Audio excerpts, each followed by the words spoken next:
Police employees کا issue انہوں نے بتایا کہ ان کے مسائل، تو ان میں ہم پوری کوشش کر رہے ہیں. پولیس امپلائیز ہمارے جو ہیں جو کنسپٹری ہے وہ اصل فائٹنگ فورس ہے جو روڈ پہ کھڑی ہوتی ہے. اور میرے لیے بہت قابل احترام ہے سارے وہ لوگ کہ جو ہمارے جوان ہیں کہ افسر ہیں کہ جو محنت کرتے ہیں اور محنت سے سروس ڈلیوری کو بہتر کرنے کی کوشش کر رہے ہیں. تو ہم پوری کوشش کر رہے ہیں کہ جو گورنمنٹ دے رہی ہے اس کے ساتھ ساتھ فار انسٹنس ابھی ہم نے ریسنٹلی 4-5 اچھے اسکولوں کے ساتھ ایم او یوز کیے ہیں تاکہ ان کے بچوں کو کنسیشنل ریٹس پہ اچھے پرائیویٹ اسکولس میں ان کو داخلے مل سکے. ہم نے کچھ اچھی لیبس کے ساتھ ایم او یوز کیے ہیں تاکہ جو ان کے جو ٹیسٹ وغیرہ ہوتے ہیں وہ ان کو پریفرینشیل اور کنسیشنل ریٹس پہ ان کو مل سکے. تو وہ ہمارے لیے بہت میرے لیے سارے قابل احترام ہے. ہمارے اپنے جو سپاہی سے لے کے اوپر تک جو لوگ سارے محنت کر رہے ہیں تو ہم پوری کوشش کر رہے ہیں کہ ہم ان کے لیے جو بھی کر سکتے ہیں ہم کریں گے. پیکرز کی بات آئی، ہم نے پچھلے 2-3 مہینوں میں 2 بڑے آپریشن کیے اور سب کو اٹھایا، لیکن پھر دوبارہ وہ لوگ واپس آ گئے.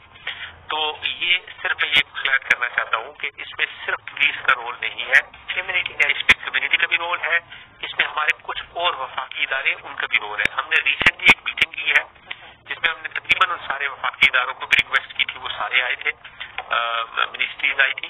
تو ہم نے ایک جوائنٹ میکینزم بنایا ہے، سب مل کے کریں گے انشاءاللہ. یہ جو بچے ہیں ان کو ریہیبلیٹیشن کی ضرورت ہے اور جو ان کے پیچھے لوگ ہیں ان کو جو ان کو مس یوز کر رہے ہیں ان کو جیل کی سلاخوں کے پیچھے ہونا چاہیے. ہم نے ریسنٹلی کیا، ابھی پھر کریں گے انشاءاللہ تاکہ یہ اس معاشرے سے یہ ختم ہو. D12 کی سیکورٹی کی بات کی گئی، اس میں ہم D12 کی ریزیڈنٹس کے ساتھ وہ میرے پاس آئے تھے، ہم نے ان کے ساتھ مل کے ایس پی صدر اس پہ کام کر رہے ہیں، اس پہ اور بھی جو بھی کرنا پڑا انشاءاللہ ہم کریں گے. اور یہ جو مختلف جگہوں پہ بات ہوئی، قائد اعظم یونیورسٹی، گری امام اور یہ سارا ایریا، بالکل ہم ایس ایس پی آپریشن بیٹھے ہیں، انہوں نے نوٹ بھی کیا ہے، اسپیشل وہاں پہ آپریشن بھی کریں گے اور ان چیزوں کو کلیئر کریں گے. ایک بات آئی تھی کہ آفیسرز نہیں ہوتے تھانوں میں، تو اس پہ میں یہ کلیئر کرنا چاہوں گا کہ جو ہمارے افسر ہیں، ایس ایچ اوز ہیں، ڈی ایس پیز ہیں، اے ایس پیز ہیں، ایس پیز ہیں، اسلام آباد میں روزانہ لا اینڈ آرڈر کی سچویشن اور 4-5 جگہوں پہ پروٹیسٹ اور لا اینڈ آرڈر سچویشن چل رہے تھے، وہ اس پہ ہوتے ہیں. تاہم ہمارے لیے سب سے اہم ہمارے عوام ہیں اور وہ لوگ ہیں جن کا کوئی پرابلم ہے. تو آج ہم نے یہ آرڈر ایشو کیا ہے کہ 3 بجے سے لے کے 5 بجے تک سارے ایس پی صاحبان، D S Ps, A S Ps, S H Os اپنے اپنے دفاتر میں موجود ہوں گے. ایکسیپشنلی اگر کوئی مسئلہ ہے کہ کہیں جانا پڑتا ہے تو وہ اپنے سے امیڈیٹ سپروائزر کی اجازت کے ساتھ اور اپنی جگہ پہ کسی اور اپنے ڈپٹی کو بٹھا کے اس کے بعد جائیں گے. ادروائز 3 سے 5 تک سارے لوگ اویلیبل ہوں گے.